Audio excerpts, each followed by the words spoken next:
Genres in media are important since they help distinguish between different types of entertainment. You can say, if you like this movie, you might like this one, or Minions 2 was pretty good, but Minions 1 is a classic.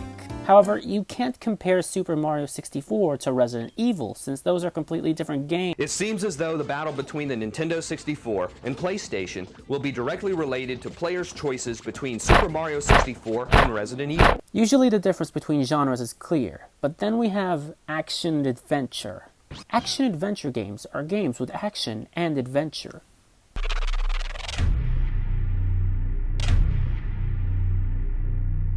So, not Tetris. I think the best way to understand what's wrong with this is look at these two games, Super Mario Odyssey and Last of Us Part 2. These games can both be placed under action-adventure. They're also the least alike of any video game pairing in existence. Back in the early 80s, video games were pretty much split in half between action and adventure. Usually the action games would be fast-paced and high-score based, while the adventure games were very slow, only displaying text and the occasional image. This all changed with Adventure for the Atari. Wait, no, that's not right. Oh yeah, Legend of Zelda. This was the first game that combined these elements in a way where you don't need to read a manual to understand the story, while still having a bunch of action. You could also argue that Super Mario Bros. Did this even earlier. Since Zelda didn't really have a pre-existing genre, they just combined these two to make it. And that's what started the confusion regarding this term. There's a worse offender, however.